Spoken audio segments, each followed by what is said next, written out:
Dreaming of a modern oasis? All Modern has you covered with the best of modern furniture and decor, all in one place, and all hand-vetted by our design experts. Whether you're on the hunt for a new outdoor dining set or a versatile sofa, our premium quality designs bring form and function to any space, and they're available in every style of modern. For real. Every single style. Oh, and did we mention it's all delivered for free in days, not weeks? That's Modern made simple. Shop now at allmodern.com. You know how we all have that one friend we go to for all our financial questions? Well, meet Experian, your BFF, as in big financial friend. Experian is going to be your go-to app when it comes to taking control of your finances. Experian could help you save, lets you check your FICO score, and matches you with credit cards. Just download the Experian app today for free. Trust me, you need this big financial friend. Based on FICO Score 8 model. Offers and approval not guaranteed. Terms apply. Offers not available in all states. See Experian.com for details. Content warning for brief discussions of child sexual abuse.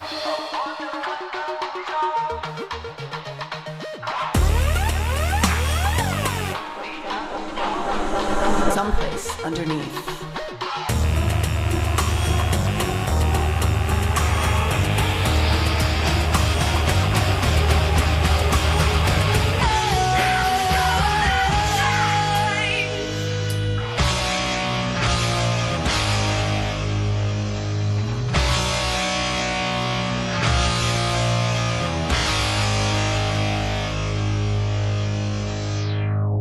So I was on the train today and going to work, and this man in a bandana mask. Oh, God. What's happening?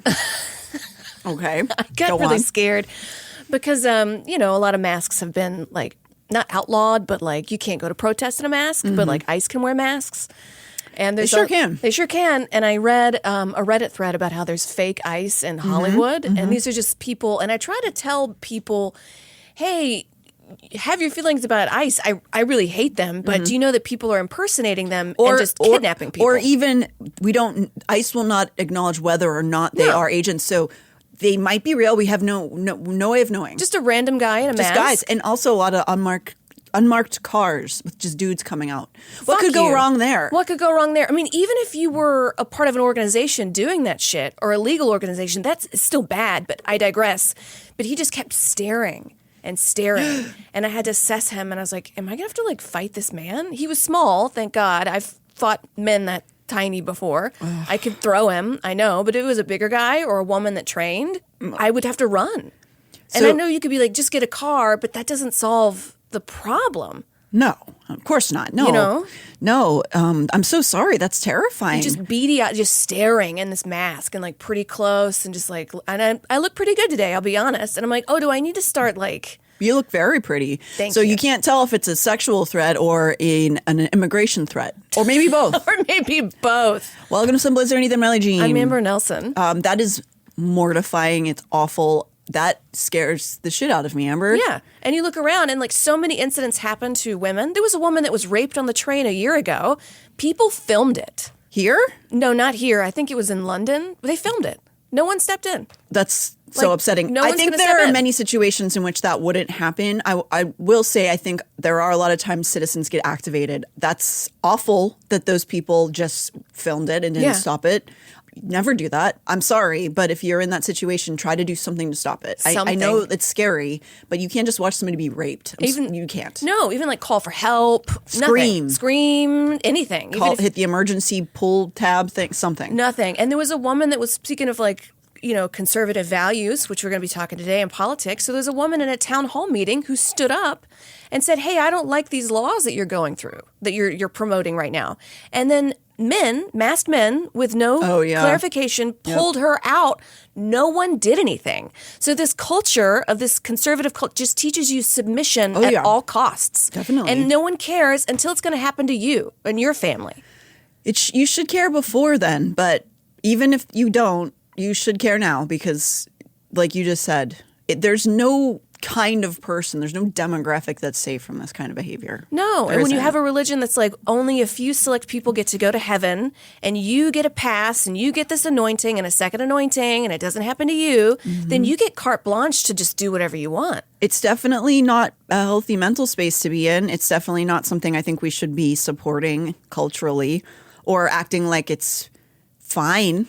No, it's not fine. It's not. And in preparation, I'm sorry, I'm yapping too much. No. In preparation for this episode, I was like, let me hear from some Mormon men. Oh, yeah. And girl, you were sending me links and I'm like, I am thankful you were watching these because I cannot watch these guys talk. It was all kink-based. This whole thing is kink-based. A lot of it is. It's all like submission and women can't serve. And they pulled up a video of 2 other women discussing the Mormon church, and they were just dragging them, dogging them. And I was like, you just want to fuck them. Sure. You're sexually repressed and pissed off that you Yeah. can't go rape them right now. And so you feel like a victim. For sure. It's interesting you're bringing that up. There's a really good commentator named Kat Black. She is, what she call herself, Polly. She's a trans woman who has a lot of really fun and good takes on things. And she just made a video about Kanye and Sneeko, who were just leaked on Alive talking about being cucked and stuff and talking about the shame culture of you can want to be cucked. The fact that you want to do that and you're also furious about it, that's kind of the same mentality of just being like, you hate women and you hate people who are sexually more comfortable with themselves because you cannot handle your own sexual feelings in a way that's healthy. I think the anger is part of the point. It's like a deep, dark well that you just dig yourself further into. Oh, yeah. It definitely, I think that's totally true. I think you get angry and then you can't figure out how to get out again anymore. And then you make it everybody else's problem. And you go, I'm a little baby. You need to take care of me. Yeah. I'm a baby, but I'm also in charge. In charge. Which is what we're going to talk about quite a bit today. I got to say, doing this research, I'm just constantly astounded at just how many guys in this church, quote unquote, struggle with sex and porn addiction. The idea of it. I don't believe those things are what they say they are. And wow, so many of them can't control themselves, it seems like. And maybe he's born with it. Maybe it's indoctrine. Maybe it's indoctrine. I feel crazy staying inside of this culture for the limited time I'm doing the research on it. I have to take breaks because sometimes I start to feel as though I'm staring into the mouth of madness as I look at it, going, what are we doing here? Like, I'm in some kind of cave that's slowly filling with toxic fumes as I'm going through the breakdowns of like what these guys have done, what they're doing now, what they're being allowed to get away with. And I'm just like, what? Well, they're God's special boy, Natalie. Oh my that's why God. That's why they can do it. It really doesn't shock me that some saints' brains get fried holding these dualities inside of themselves all the time. But I do feel an immense amount of frustration about how many legal, medical professionals, criminal professionals placate this idea, this concept that these guys are supposed to be leaders and role models to millions, are just doing these unspeakable acts and just saying, oh, they have a porn addiction.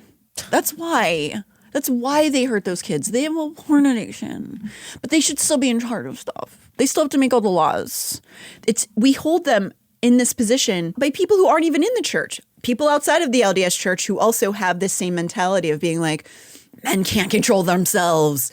That's their porn addiction. That's their sex addiction. You know, it kind of puts the onus on the other people around them. Like, oh, It's an addiction. It's this other outside thing that's getting me. It's attacking me. It's the devil. Right. And if we just stopped all of those other things, then they could be the righteous man. That's why we have to stop everything around us. Yes, for sure. Which is something that we're going to talk about today, which is, you know, this also isn't exclusive to LDS community. And there is definitely a nuanced conversation about porn consumption.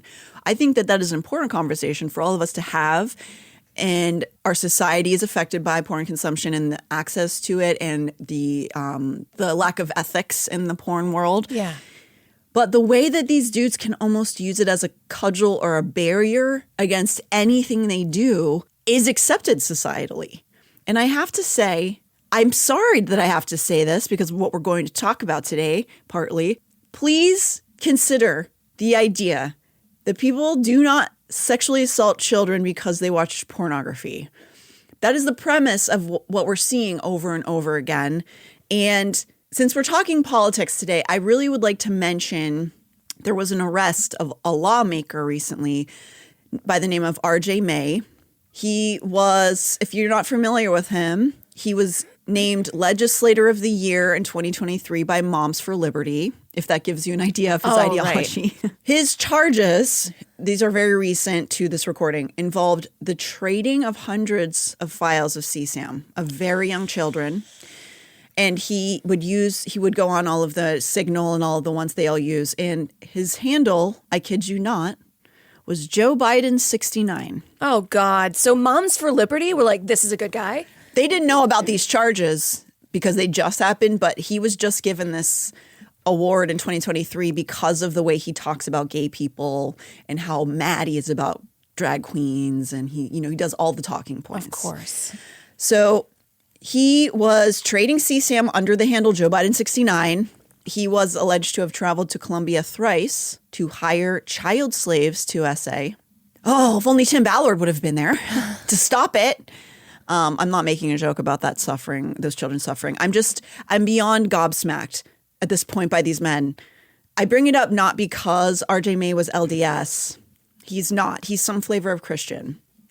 And we all know CSA is an exclusive to one belief system. I bring it up because as I was getting info about this story, I was watching various news coverage and came across one that skewed like Southern conservative. Mm-hmm. And I could tell it was just by catching the way they talk, like the little dog whistles. It wasn't like overt.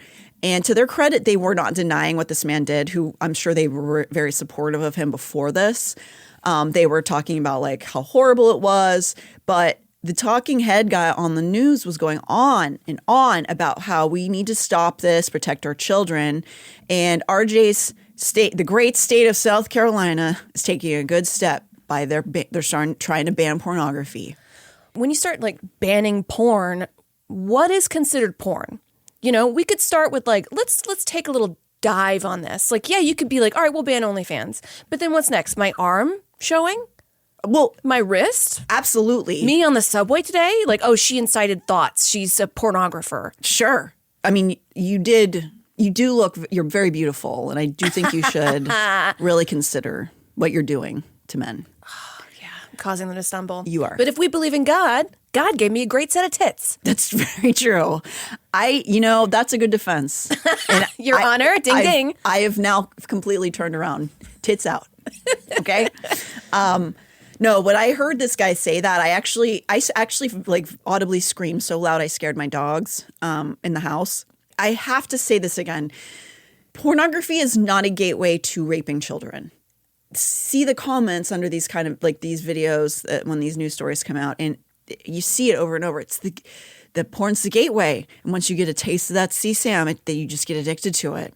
To a person who says something like that, I want to check your hard drives. Yeah, because what in the living actual hell is wrong with you that you think that is what that is? That you have a sexual drive that will eventually lead you to hurting children. Well, it goes back to black and white thinking, right? Yeah. There's no nuanced discussion to have about maybe things like regulating porn better or making sure it's done more ethically. Like that's devil's talk. You don't want to deal with that.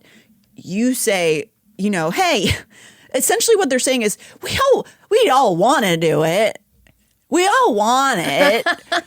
And I need you, if you have that mentality, to get the fuck off the street. Because saying that this man did this because his state didn't ban pornography is making the problem worse. Yeah. Like, I don't know how else to say that. He was obsessed with gay people, but no. It's because he needs to not be able to access people doing missionary. Like, what are you talking about? So they sound like children. They do. They do sound children. like little creepy, scary, dangerous children. Yeah, they do. And I know I'm broken recording this little. We've talked about this already on the season, but I feel so bone weary, frustrated with this mentality. And today, as we discuss these guys in power, there are a couple ladies in the LDS community who have power too, but they're really subdued in comparison. So we're not really even going to be talking about the couple that are in power right now. These dudes are all given this king baby treatment and are also simultaneously actively harming marginalized communities. So they are not only behaving in a way that's abhorrent, they're also hurting people who are not hurting anybody else. There are people we can point out individually. We'll talk about some, but we're also going to be talking about like blanket laws that are both being passed or kept out that do nothing but harm people. We'll talk about that a little bit more next week. But like last time we were here, we got a little into how Sean Reyes had spent a lot of his tenure fighting against trans people and gay marriage, which is barely in existence in Utah in the first place. Yeah. They just need to classify what a woman is specifically so they know who to subject. That's all it is. You know, and they need to check everybody's genitals. God forbid I have PCOS and I get a little hair on my beard. I have to shave every other day. Well, I wouldn't go to Utah. When life brings the blah, add more Yabba Dabba Doo with some tasty Fruity Pebbles. Early morning meeting? Blah. Someone brought the pebbles. Yabba Dabba Doo. Run errands? Blah. Head to the store for Pebbles. Yabba Dabba Doo. Fruity Pebbles. Less blah. More Yabba Dabba Doo. Pick up Pebbles cereal today. Yabba Dabba Doo and the Flintstones and all related characters and elements. Copyright and trademark Hanna-Barbera. Dreaming of a modern oasis? At All Modern, we offer the best of modern furniture and decor all in one place. Hand vetted for quality and delivered for free in days. Discover outdoor dining sets, sofas, and more in every style of modern, from Scandi to mid-century. That's modern made simple. Shop now at allmodern.com. I am going to Utah very soon. I'm kind of nervous. I mean, it's Salt Lake City. I'll be fine. Yeah. You know, he spent a lot of his time as AG doing that kind of crap, all the while, despite there being real world huge problems in his state.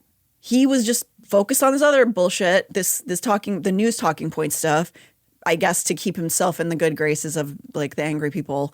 But he was also using his time in office to gallivant around with Tim Ballard of OUR, who by all accounts, Reyes believed to be God anointed. He believed in all of the blessings, the patriarchal blessings and everything that Ballard was getting. So he believed Ballard was going to be the president, going to be the prophet, going to be specialist boy that's ever been on earth. It's like the right of kings, like God anointed you to be king, and you're just some weird fucking guy. Yeah, you're just a big old weirdo. And so Reyes was the acting attorney general during Ballard's activities, I guess we'll call it, with OUR. And he, I'm sure, saw no problem with helping funnel money and resources to OUR, along with him getting to peacock around with Tim in his G.I. Joe drag, which he very much loved to do, in his little vest, and he got to hold his little gun. You know, these dudes, these fucking guys like Reyes, they claim to hate trans people and drag queens, but they sure do enjoy gender-affirming activities themselves, don't they? He feels so big and strong and masculine in his like military gear that he's not in the army, but you know he needs to look like it for his gender affirming care. You know? You need to go to boot camp, sir. You need to get yelled at by a drill instructor. You can't just get your way at the top immediately. That's not how this game works. Apparently, it does for these guys until it doesn't anymore. So we have to move on from Sound of Freedom stuff, but it is just so unreal. It keeps coming up in different ways and actually has affected our political sphere pretty substantially, this movie. It is the textbook definition of propaganda. But I have to also mention this. I don't think we got into this at all, but there's it's not even evidence. It's just true that Reyes was one of the first guys to really throw in the idea of making a movie with Ballard in the 20-teens. Oh my God, it sounds like a Hollywood party where they're doing too much coke and they're just like, all right, we got a movie idea. Oh yeah, I mean, it does kind of sound like that. So the whole origin story of Sound of Freedom was from Reyes. He had pitched this idea of this movie canonizing themselves that he had given the working title Cry of Freedom. So A.G. Reyes was the one who actually started this whole ball rolling. And when he pitched it to Ballard, it basically over the years became Sound of Freedom. But we have to read this little clip. This is from the Salt Lake Tribune describing the character that Reyes had wrote for himself in the initial pitch. Reyes writes about the anti-trafficking episodes of Utah Attorney General David Reyes, who is described as, quote, early 40s, energetic, Hawaiian/Hispanic/Asian of larger build, former MMA fighter, now elected official. This sounds like that trend on social media where they're like, officer, the suspect is, 6 foot tall, handsome, blonde. Oh my God. They're just jerking each other off. That character right for himself is so embarrassing. It's so embarrassing. I have a hard time looking at it. That's how he sees himself. Former MMA fighter, huge build. Strong cock. Now elected official, just saving the world. David Reyes in the original pitch. So if you, honestly, we should, the scene that Reyes pitch Ballard is available online. We should totally do a performance of it. So I was kind of harping last week on the idea that if you're under a really stringent set of spiritual ideologies, that it's almost impossible to develop a moral compass because you're conforming to these ideas that are like out here. Yeah, and up top. And up top for sure. And I think what we have and what we're going to talk about here now is a great example of this. I do want to make this season as evergreen as possible, discussing the greater scope of the church. But why we're only doing this season in chunks is because I do want to include all of the updated stuff that's happening in the political sphere and the crime world with the church, because it's a lot's happening right now. So I want to include this kind of current story. I mean, it's also going to be a story we're talking about for decades because of how horrible it is. But just a few weeks before the release of this episode, a disturbed man who identified as a right-wing activist murdered a Minnesota representative and her husband by showing up at their home disguised as a police officer. That same night, he attempted to murder Senator John Hoffman and his wife, but the both have survived their gunshot injuries as the time. I think they have made it through the worst. He attempted to get into another senator's house and failed, and a second rep's house, who just so happened to be out of town on vacation. Can you imagine how strange that must feel to that family? Like, you basically spun the wheel of fate and randomly chose the dates to be on vacation when a man came to your house to kill you. Fuck. Is that crazy? Like, just all those random choices we make every day. Yeah, that's why you can't predict the future, because so many everybody makes a random choice. So true. So this man went to a bunch of Democratic politician and lawmakers, people's homes. He had a huge manifesto, and he successfully killed people. And as the manhunt for the killer was still underway, and his car was found with this detailed long list of Democratic politicians and pro-choice activists whom he was hoping to murder, 54-year-old Utah senator and priesthood holder Mike Lee, who goes by Based Mike Lee on Twitter, his official account. They're also cringe. Yeah. Based like me, Joe Biden 69. Yeah. You guys. Yeah. What's another word for cringe? Just like embarrassing? Repulsive? Repulsive? Yeah. You? Gross. Bleh. Yeah. Boo. Boo. Boo to you. Based Mike Lee. Yeah. Okay. Who, by the way, again, he's in his mid-50s. This is how he's behaving. So he's a senator of Utah, actively currently. And as this murderer was still on the loose, he made a series of posts on Twitter.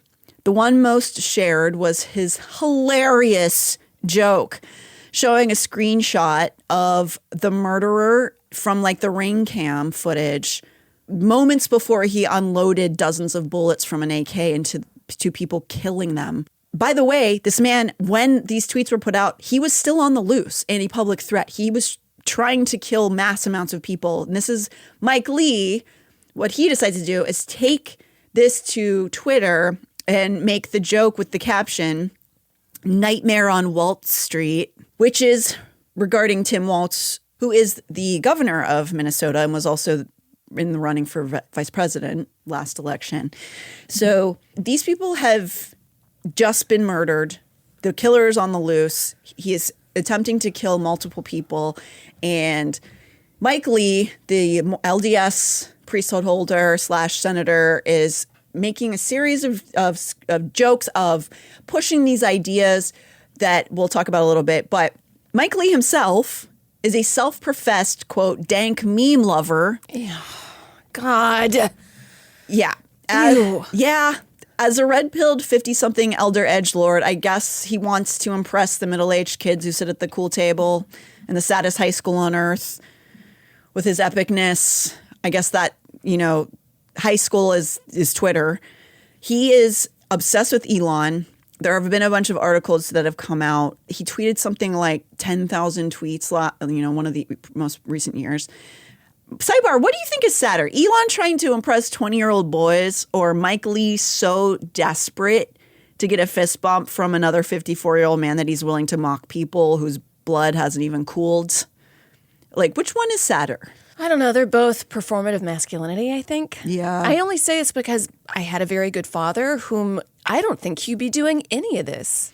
I hope not. He's passed away over 10 years ago, but he wasn't like this. Do you think he would have fallen into the Maybe. My mother magosphere? did. My mother did, but like this kind of like masculine, I didn't grow up with this. Like this is very new and angry and just weird and off-putting and like just go to an island somewhere, go to homophobic island and suck each other off. Where you're like, we hate gay people, and I pull your cock out and let's measure it. Yeah, right. I think maybe, I don't know what island we're going to have. We're going to have to workshop that. Unfortunately, they're here among us. They're here. Yeah. So, and this is something we're going to see again and again today when we talk about these politicians. We saw a shift happen in the last decade with these guys, and that is including Mike Lee. Again, Mike Lee is a sitting senator and a Mormon who attended where? BYU. Hey, yeah. In fact, it not super shockingly required a chick to come lecture Mike Lee like a child in person for him to take some of the tweets down.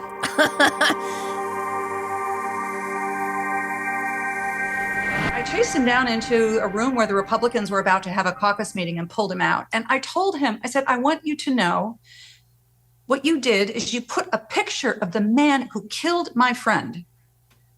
And then you said, this is what happens. And think about the consequences of that. I wanted him to think about those consequences and what it means. And what it means not just to me, but to all of the people that are in so much pain because of this loss. I honestly, Brian, I don't think this is a man who is frequently confronted by anybody.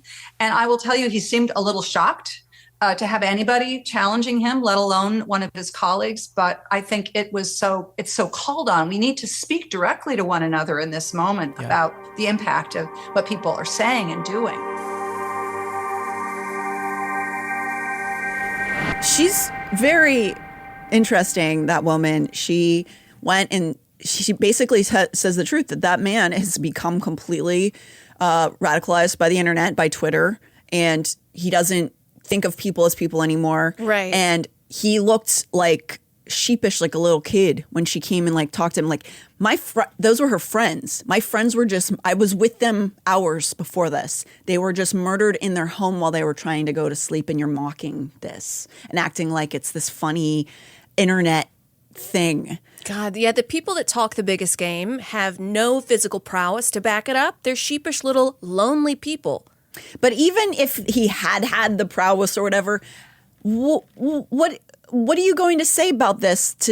What are you going to defend the killer? Like, what the fuck? So it's not just this instance that begs me to cover Mike Lee on this season of What the Fuck LDS, but he's been and done some abhorrent things during his time as a powerful political figure.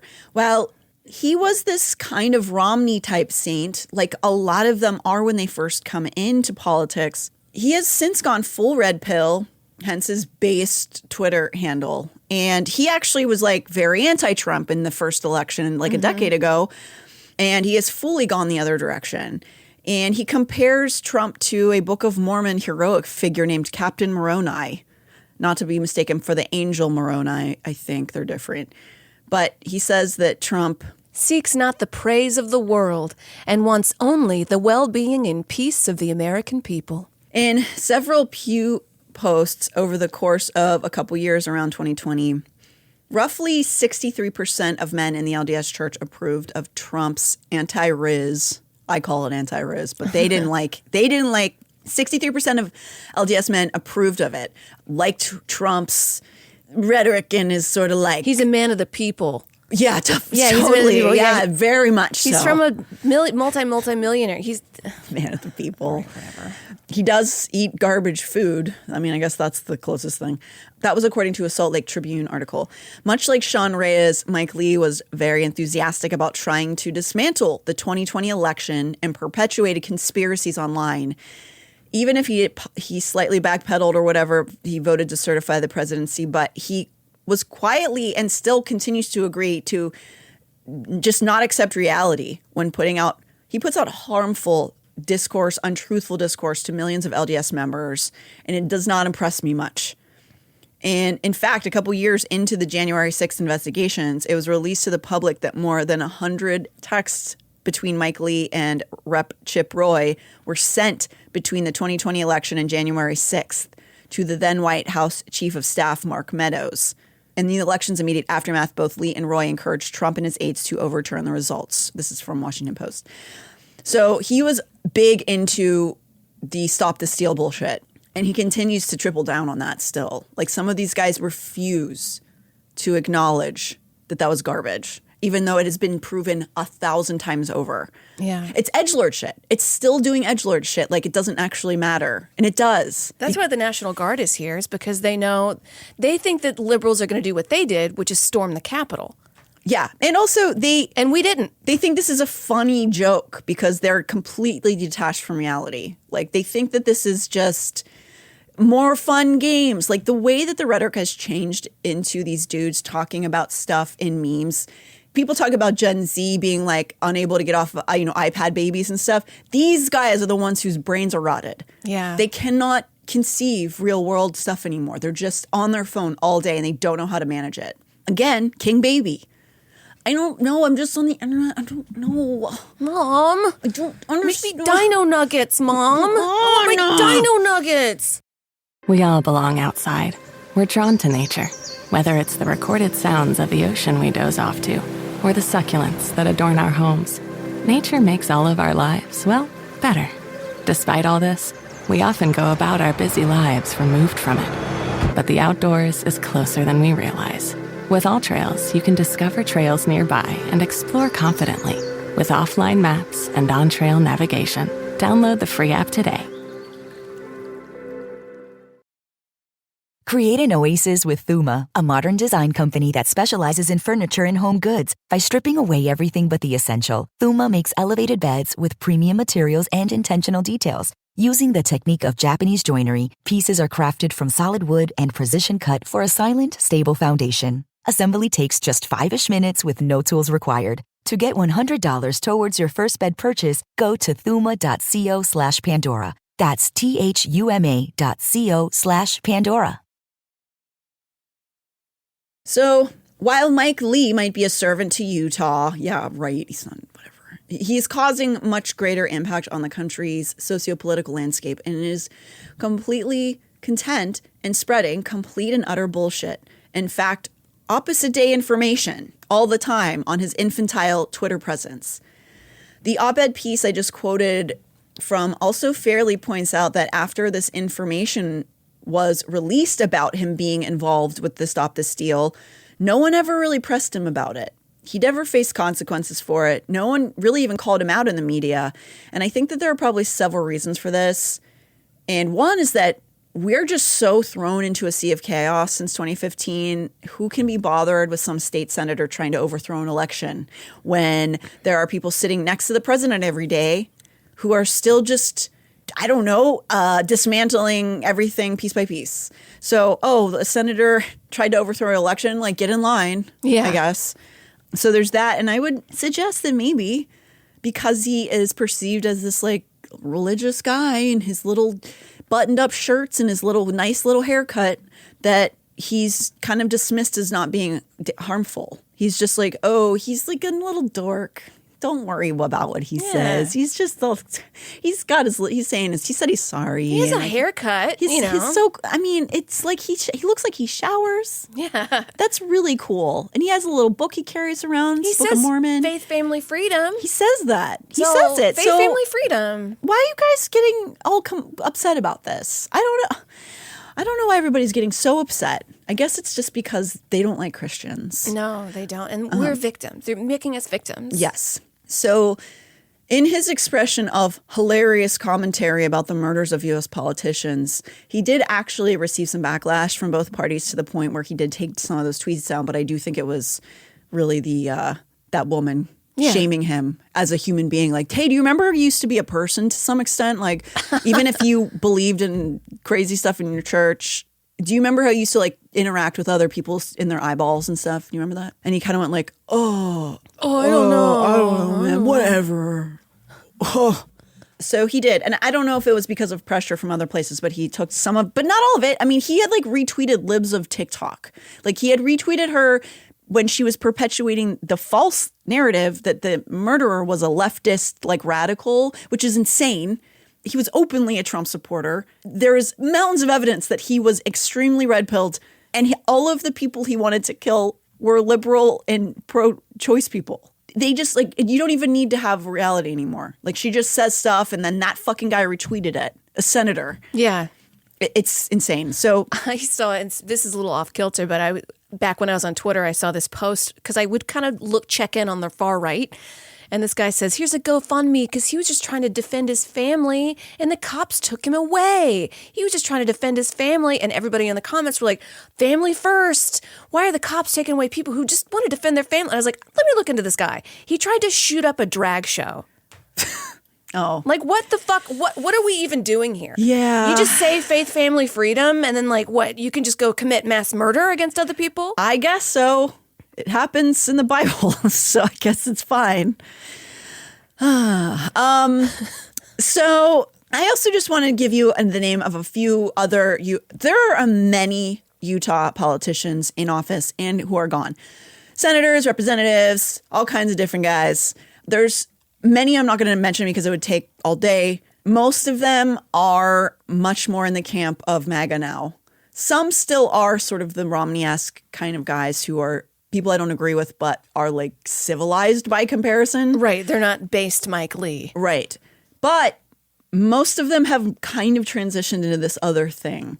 And we have people who are in the church, who are active members, who are tithe payers, who are probably getting money from the church, you know, doing stuff like we have Dean Heller. He's a Nevada state senator. He's another election denier. He's super pro-Israel. We have Tom Udell, who is part of what is known as the Lee Hamblin political legacy. So there are multiple Udells, and the Lee Hamblins include Mike Lee. There's this couple groups of families who came from the original settlers, saints. Oh, so they're high up. And they are important, and they have had, I think, like 10 different family members that have been in hugely important political spaces. What is it with people that are like, well, they're high up. So we can't.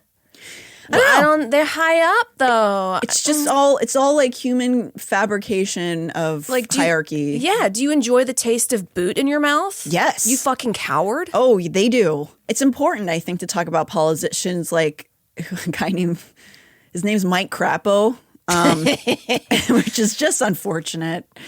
But he sucks. So he, of course, by the way, graduated from BYU. He's a sitting senator of Idaho. Though his public persona is less based than Mike Lee's, he is pushing every single racist, sexist, violent compulsion Americans thirst for. He is deep into Trumpism, and as of most recently, he is cheering on Israel's bombing of Iran. Damn. This could be in part because he receives 5 figures in donations from the American Israel Public Affairs Committee. Whoa, he's getting paid off to support this. They pay a lot of right-wing politicians. And you might hear the word Israel and think like, oh, representing the people of Israel. And it's like, it's not. It's warmongering. It's right-wing stuff. And it's saying, oh, we're representing, and they're using anti-Semitism to make excuses for why they can behave in a certain way. Yeah. And that's who is paying people like Mike Crapo. How much else is being funneled by the LDS Church to Mike Crapo is hard to tell, but probably is. Much like Mike Lee, Crapo's been doing everything he can to perpetuate the 2020 stolen election myth, though he does it more insidiously. And American Israel Public Affairs Committee has also funded extensively almost 40 politicians who were pushing the election fraud conspiracy of 2020. This is all very much connected to each other. Really? Yeah. Yeah. Really? Yeah. There are a lot of those right-wing guys who are, pro-Israel and like doing all that stuff are paid by them. Like it's like openly a PAC pays them. And this is so like sort of insidious because I don't want to be anti-Semitic. Of course. And it's not. I don't want to be being anti-Semitic at all, but anti-Semitic. any sort of group giving politicians money for their own benefit is pretty suspicious. And also a group who is actively bombing multiple hospitals, people, Yeah. children. Yeah. And we have guys like Mike Rappo who are like those people who are patients and doctors who just were slaughtered in Iran definitely deserved it. Essentially, is what he put on his Facebook in different words just the other day. So he's being paid by them. I'm sure that's just a coincidence, but Rappo himself has been bootlicking Trump and the theatrics about the southern border as well, alongside Mike Lee, and the both of them, alongside a couple other dozen Republican senators, wrote a letter using Sound of Freedom as a reference as to why they needed to secure the border. And I don't mean secure the border in a safe way. I mean the Trump way, where it's just like, we need to throw them all into an incinerator. We need to make a big wall like it's fucking 100 BC, because that's how things are done now. We just need to put a wall there. That'll work. But they need to, basically coming up with reasons why we need to disappear people off the streets of the country as is happening now. So Sound of Freedom was used multiple times in these scenarios. They wrote a letter explaining why the Sound of Freedom was showing why this was important. And I must remind you again, the plot of that movie never happened. And the story it was based on involved only American citizens in America. It's not real. It's all a lie. It is. I saw this class at the library because the library gives free classes, and it was about science and facts and the science of storytelling. And That's cool. You go to classes up the library. It's I love free. that. It's great. It's something to do. That's awesome. And it was something I found really interesting about that is whenever you submit facts to people, that's not how your brain works. But when you have a story, when there's a hero and they're fighting for the cause against this big man, then people are more apt to listen. And that's why, anti-vaxxers took off because the pro-vaxxers were like, well, the mRNA, and blah, blah, blah, blah. Like no one knows, blah, blah, shut up, give me a Red Bull, you know? So they're going to go after, people want this sort of like, he went to South America and freed the children. Freed them all, yep. And if you say like, this is based on lies, it doesn't. And the problem with trafficking is so much more complicated. We're part of the huge problem over here. It's about like people needing resources. It's not going to help by just putting a wall up. No, there's already a wall. There's been a wall for generations. It doesn't fucking matter. This is a way to push these really scary things we're seeing now. And that was from Tim Ballard's own little thoughts. Made up ideas. And Reyes too. Yeah. And those are LDS men who are changing the landscape of our politics right now. Oh, I don't think they're not just LDS. They're 40-something hot Mexican, Hawaiian, Latino. Yeah. Former MMA. Oh, I know. Don't believe me. Woo. We have Orrin Hatch, BYU, who has pushed anti-abortion laws for decades, as well as taking lots of dark money. I'm doing some highlights, especially people who have been in the political sphere in the last decade. We have Mike Kennedy, BYU, pretty MAGA heavy, and he pushes border propaganda, as well as notoriously, he was just one of the people who visited the El Salvador prison, where we have taken people and put them into a country they've never been to, including innocent people. American citizens, and be like, we can't bring them back. I don't know. He was one of the people who went and visited, and it didn't seem to move him in any way, and is still pushing all of the same border propaganda. He went there. Andy Biggs, BYU, is the chair of the Freedom Caucus, which is generally considered far right, MAGA focused. At this point, it used to say they used to be the small government Freedom Caucus, but now it's like they've all just like gone red pill. It's like, oh, you want small government? Okay. What is this thought line of like, we want small government, but then imply every big government Like, this is bigger. This is bigger government than anything under. I think it's Democrats. I think it's the same mentality of saying, I want to do what I want, but I also want to tell you what you have to do. Yeah. And that's freedom. And that's small government. Right. Freedom for you, not Right. freedom for me. Yes, 100%. So, yes, he is. So, Andy Biggs from BYU is the chair of Freedom Caucus, and he also echoes many talking points of Tim Ballard's, many of which are completely fabricated. Interestingly, in the cases of, for example, Utah Rep. Chris Stewart, and many I haven't mentioned as well, simply because they're sort of run-of-the-mill anti-choice, pro-Israel Trump guys. Like, I'm not naming all of them by any stretch, but the ones I'm pointing out have specifically done some things that are really egregious. But a lot of them, including Rep. Chris Stewart, started out heavily criticizing Trump's run in 2016. They would give a lot of negative press talk about it and sort of focused in on his non-conservative, non-Christian-like behaviors, that Trump was not this good guy for the Republican Party. Mm-hmm. And over the course of the last decade, almost all of them have seemed to adjust their moral compass to give their worst inclinations the spotlight. Like, they were this sort of more buttoned up form of themselves. And then when Trump finally got in, they like took the most racist, sexist, rapey kind of parts of their religion and to put them front and center. Yeah, because it's like, if it bleeds, it reads. Mm-hmm. They want to be quote unquote based. So this party they're not the Mitt Romney types. They're like the ones joking about rape at conferences. But the thing is, with LDS doctrine, both kind of work.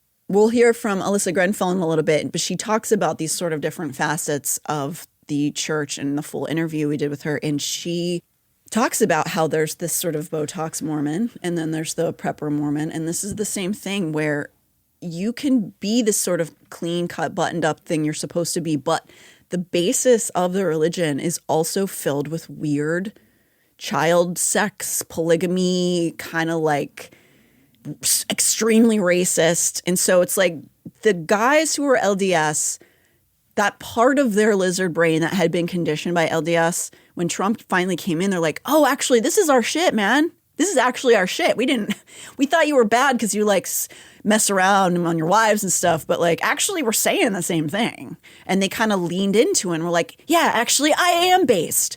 I am a based boy. And they all kind of did that for the most part. There was a couple who haven't, but you know, they kind of pushed their Jesus-y strains of it to the wayside. They're like, we'll table that. We'll worry about that later.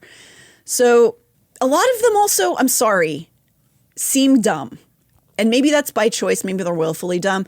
But like, for example, Utah Rep. Rob Bishop is quoted as saying, the ideas behind the Green New Deal are a tantamount to genocide. Asked to elaborate how this was similar to genocide, Bishop answered, I'm an ethnic. I'm a Westerner. Girl, what? Okay, got it, Rob. No more questions. Green New Deal is genocide because he's an ethnic, which he's white. I don't know what he's talking about with that, but that is how he spoke of the Green New Deal. So this is just a smattering again of the LDS influence in politics. And they are making choices for the rest of the world in more ways than just sitting in an elected office. So, yes, I've just mentioned senators, I've mentioned reps, and even, Romney was a presidential candidate, but there's other ways that they're influencing politics. So many of us became concerned when, after Trump was inaugurated in the second term he had, instead of being seen all over the place with his vice president, who also sucks, in my opinion, he was suddenly being shadowed by this one South African absent father billionaire who sells Shein-grade trucks for a profit. That's right. Elon Musk, everyone. Oh, I was like, who? Who could it be? Which one? I guess it would actually probably represent a lot of different billionaires. While at this point in our recording, Elon has claimed to now have stepped away from the U.S. government, despite never having an official title there to begin with, he has gotten what he was probably after in the first place, which is access to data, resources, and back alley connections to the government. By the way, would you rather be stuck in an elevator with Elon Musk or Stephen Miller? God, I guess Stephen Miller, just because Elon's really tall. And that would freak me out. Oh, you mean just like physically? Physically, like he's tall and big barrel chested. Like I feel like he's full of roids for sure. Full of roids. Probably his body would smell. Yeah. You know how your aura has a smell of like the food you intake and like the exercise you do. He obviously doesn't eat right or work out. He's kind of a little goblin man. Yeah, definitely would smell like a Slim Jim. Yeah, he would stink. Yeah, like a 7-Eleven bathroom. Yeah. Stephen Miller, maybe he eats better. I don't know, but he's a little bit. I could be in the elevator physically with him. Yeah, I think it'd be scarier to be with Stephen Miller and if you were in like a basement. Because he would like figure out how to make it into a torture dungeon. I feel like he could just like jump onto a cabinet really fast and just be like, I'm Stephen Miller. And then like jump across the corner and be like, where the fuck are you going, buddy? And like just eyes in the dark. Yeah, he's got a Nosferatu hair to him. I could see him being able to dart and like crawl on the ceiling. And like he's hanging upside down. Yeah. You might be right. I think in just close proximity in an elevator, I guess Elon would be the better choice. I just also feel like if it was Stephen Miller, even if you tried to make conversation, he would just be in the corner just like staring at you from like his face, his eyes lifted up, his head's real lowered, and he's just like, he doesn't answer anything you say, and he just kind of like has a half smile. God, he's just like long fingers. When he cracks them, it just sounds like crickets. Okay, sorry, we had a sidebar there. So I am of the belief that Elon is still fully fisting the cookie jar of American tax dollars and citizens' private info. But why am I bringing Elon Musk up here? He's not LDS. Well, like all soulless, feckless, amoral, money-hoarding parasites, tell us how you really feel, Natalie. Elon has a fixer. That is something that they all have. Because I guess to be a billionaire, you have to cause a lot of pain and problems and suffering. So you need somebody to go sweeping up after you. Yeah, you can't have people, finding out where you live and I mean, that's the least of the concerns, really. After all the people you fuck over and, you got to get all that shit taken care of. So Elon has his fixer. And guess where his fixer went to school? BYU? He did. Oh, wow. It's all coming full circle. Jared Burchell is something of a right-hand man to Elon Musk, but he's also, thanks to the based, hostile takeover of the White House, has also become something of an advisor to Trump.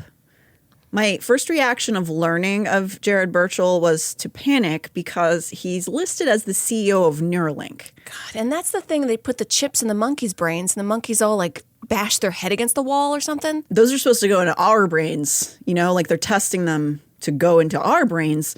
And so when I hear, and a sitting active priesthood holder is the CEO of Neuralink, something about it, like, I don't know what it is, but like, I don't want him to put a chip in my brain.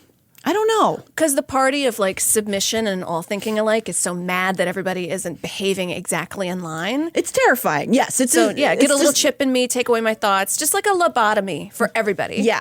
So that's what when I first hear that, I'm like, oh, no, that sounds very bad. But it seems that it's not so cut and dry as him just being this like dystopian sci-fi movie villain. He's not actually active in the Neuralink production day-to-day. Beyond helping Musk attain Twitter, which he did do, he helped him gather the funds together to make sure that he had the propaganda machine needed to win the election. He has the esteemed task of holding the puppet strings over the heads of Elon's various sperm depositories, also known as the mothers of his dozens of children. Yes, there is speculation that Elon has even more kids than we know about, but at least, 14 I think we're at. And Jared is responsible for kind of torturing them, I guess. Torture? I mean, by withholding his children, forcing them into NDAs that are very negative we'll talk a little bit more about this. So at surface level, these two men, Elon and Jared, might appear to be opposing forces, but just like we were talking about these other politicians, as we find out in the sphere of this world, a devout Mormon man and a reckless, apathetic party man-child actually share quite a few similarities. Ex-Mormon commentator Alyssa Grenfell has spoken out on her platform about Elon's ties to the LDS community via Burchell. We asked her about the potential impact of this on the greater population of the U.S. I love that you just put a video out about Jared Burchell because that's somebody we have been looking into and somebody I'm very interested in. And I think you brought some really fascinating insights into that relationship that Jared Burchell, an active member of the church, has with our friend Elon Musk, who is kind of just hijacking our country right now, and is really affecting all of our lives, because as we've gone deeper into this season, it's become more and more apparent that there are a lot of political ties the church has, like high-up members have, to our U.S. politics that does affect all of us who maybe have never even heard of the LDS church. There are people who have their hands in political spheres, and Jared Burchell seems to be one that is very high up right now. And I really actually found your video, and I encourage everybody to watch it, really fascinating, because my concern at first was like, oh, he's the CEO of Neuralink. Are they going to be putting chips in our brain? Is that what the goal is? But you kind of made the point that you think his title with Neuralink is maybe just more of a little badge that he wears, and he's really more of a fixer for Elon. Yeah, from the articles I read, it seems like they just put his name there as the CEO of Neuralink just as a placeholder. It seems like he's actually much more involved in the family office, which is common for billionaires to have, somebody who is handling all of their personal affairs. And, someone like Bill Gates, I guess, would have a family office that could staff 50 to 100 people. But for Elon Musk, it seems that Jared Burchell is literally his only person who's employed to do this. And he is kind of the henchman. After all of this research I did, I feel like he's truly Elon Musk's henchman, where Elon kind of goes and does his shit and DMs all these women and, is calling this hero from this cave disaster a pedo guy. And then Jared goes and kind of he's cleaning up the mess. He's getting out NDAs to silence anyone who was wronged.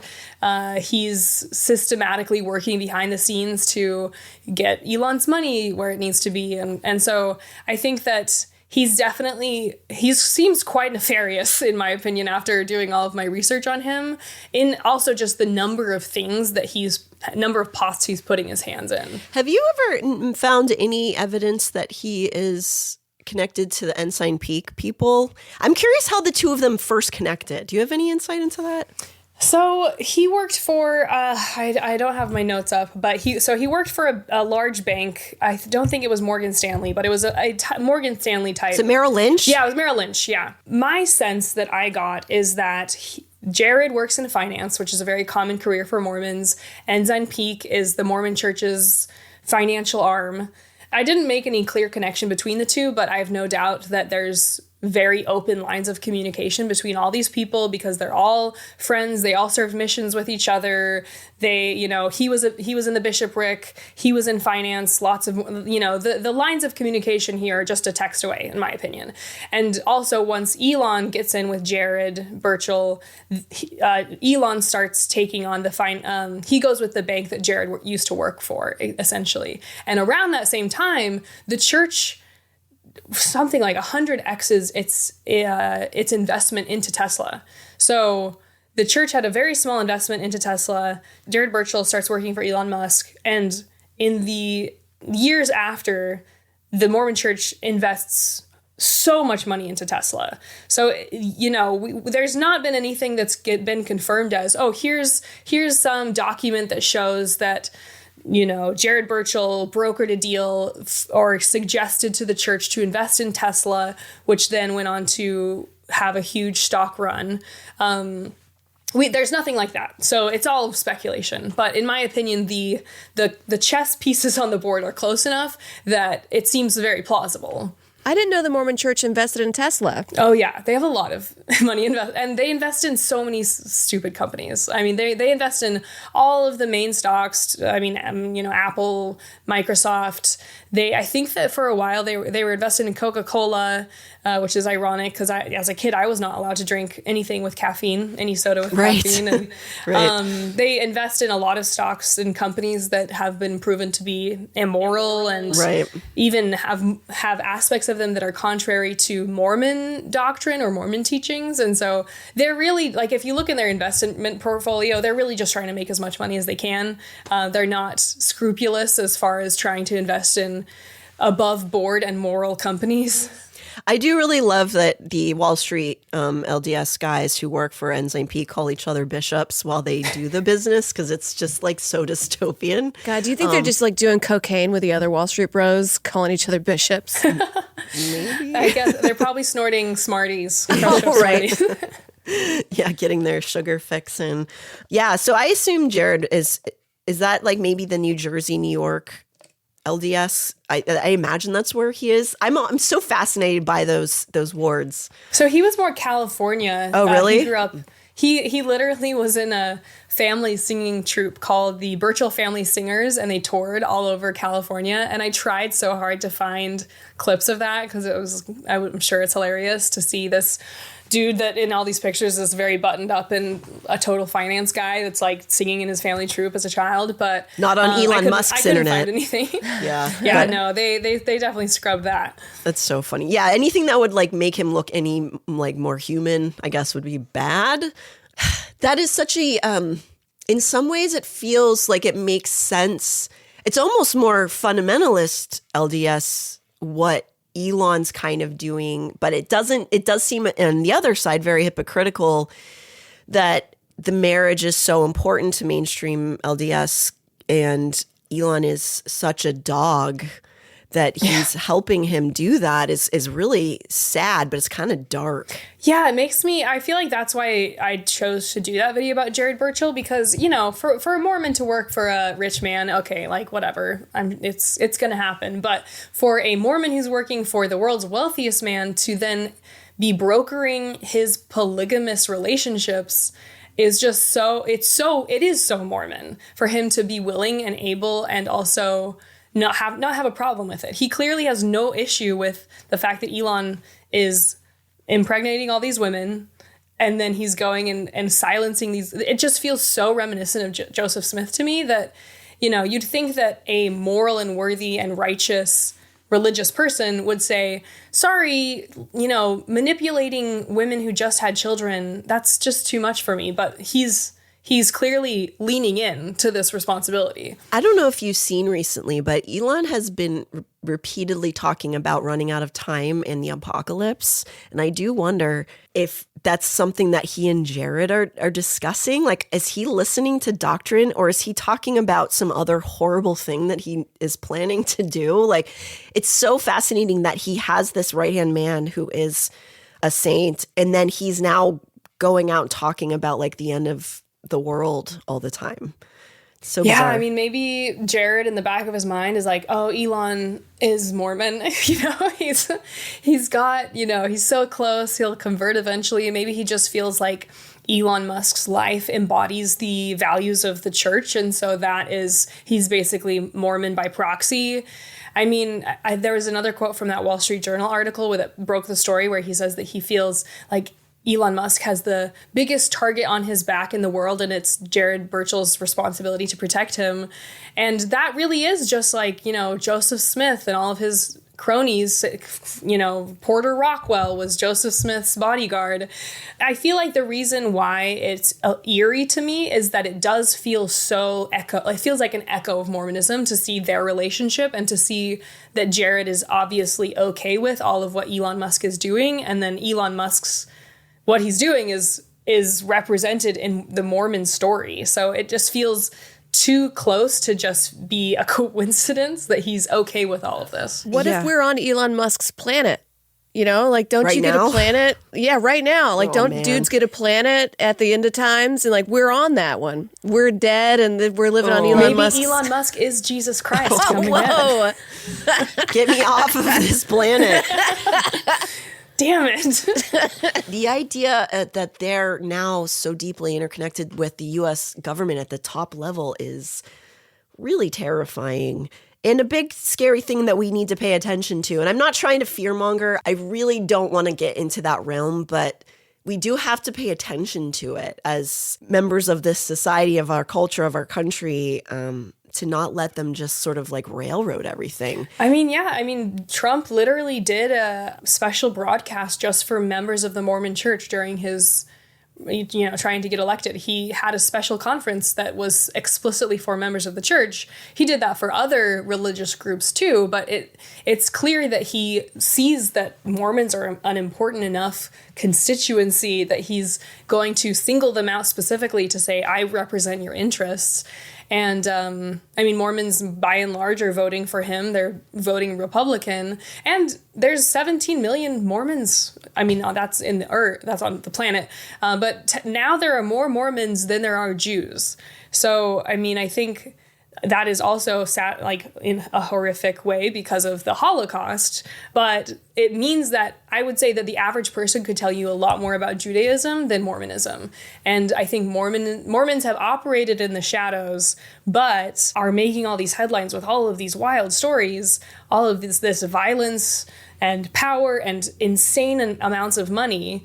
And so even though it does sound a little conspiratorial to be like, oh, the Mormon Church operating behind the scenes, it really is kind of getting that way. And so I think that people are also really interested in my videos because this church is coming up more and more in the news and in their lives. And they're finally being like, what is the Mormon Church? It's suddenly everywhere. Yeah, that's how we ended up here. My goal was not to talk about the church or, I'm not trying to get them. It's really a matter of trying to understand what is happening because I couldn't believe how many times we ran across it when we were covering crime stories. And also the fact that they kind of have a lot of control over the entire state of Utah does affect the entire country. Yeah, all of their representatives that they're sending to conventions and to DC, they're all Mormons. And even there's more Mormons in the Utah legislature by percentage than there are members of the church at this point in Utah by percentage. So now, basically, it just means that in Utah politics, Mormonism is over-representative of the population. This is very scary, and it goes deeper than I thought, because I just thought LDS was like some fringe, sort of spicy Christian type. I think we all do think that. And then now it's all making, the dots are kind of connecting as to why the world is the way it is right now. I know, right? Why, even just me personally on the train of some random ass fucking guy, this is affecting everybody. The church and people high up in the church had a lot to do with that. Coming up next week, the political positions held by faithful saints take a massive toll on the welfare of our country's children. The fundamental ideas of parental freedom combined with the biblical objectification of kids take on many insidious forms in Utah and beyond.